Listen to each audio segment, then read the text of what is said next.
بسم الله الرحمن الرحيم والصلاة والسلام على رسوله الكريم وعلى آله وأصحابه أجمعين. In this video, I want to talk about the solution. Right? Now, I've listened to a lot of interviews, and especially Pierre Morgan's is hosting a lot of well-known Arab media personalities for interviews, right? And he's always asking this question: what is the solution? Right? So I'm going to talk about that, and it's a complicated matter, right? I'm not claiming that I have the ultimate solution, but what I'm saying is can be an approach that we have never tried, and that approach is inspired by the seerah of the Prophet sallallahu alaihi wasallam. Now, if we look at the life of the Prophet sallallahu alaihi wasallam, obviously you can look at history different ways, and Muslims also look at the seerah, and Muslims, different Muslim scholars come to different conclusions. Sometimes, not always, but sometimes you can have your own interpretation of a particular event. But usually we are always in confronting mode, in an aggressive mode, and we give examples from the seerah using that. But on the other hand, there were points in the seerah of the Prophet ﷺ where he went into a non-engaging and a temporary pacifist mode, right? And it's in the Quran also. In the beginning, the believers were asked to restrict their hands, like don't engage, right? Kufu aydiyakum, right? This is what is in the Quran. And so in the beginning, when Muslims were experiencing atrocities, the Muslims, the Prophet ﷺ used to watch torture of the people of the believers, and he used to ask them to be patient.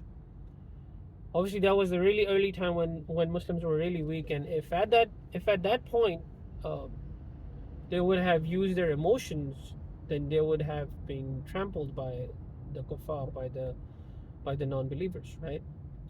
So how do we get into that? How do we get into the non-engaging form, right? That's inspired by the seerah, right? When do we do that? Um, I'll answer the how question later, but the Prophet ﷺ, there is evidence and there are instances, because the Prophet ﷺ was a very deep political thinker as well. Right? His strategies were amazing.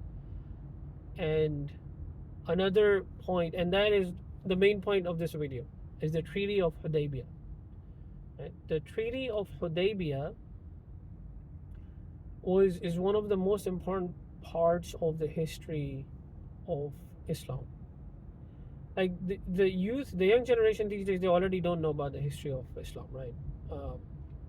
But if they do, they don't study it deeply. But the Treaty of Hudaybiyyah why is it important? Because it led to the takeover of Mecca.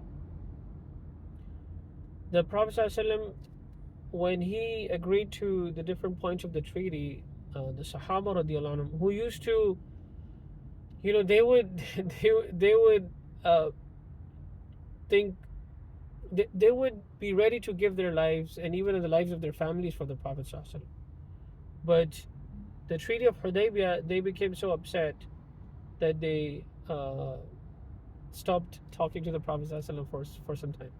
They were really sad that we agreed to the points where we seemingly were accepting defeat, but it was actually became a huge win for the Muslims.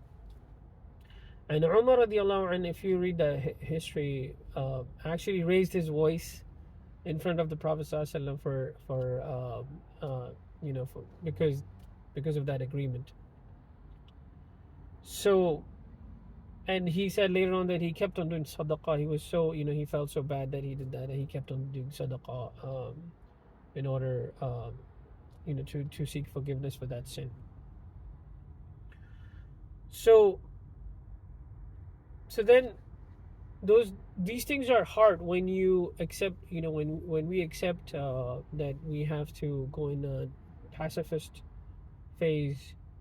And it's not like pacifist, like we accept the Western culture, not like that. We get into, this is what I call active pacifism, that we do get into pacifism, but not to accept defeat, but for self-growth. And this is what happened during the period. I think it was around a period of 10 years after the Treaty of Hudaibyah that Makkah, it was one of the most peaceful victories in history, right? There was no war, almost no war, and Makkah came in the hands of the Muslims uh, without bloodshed.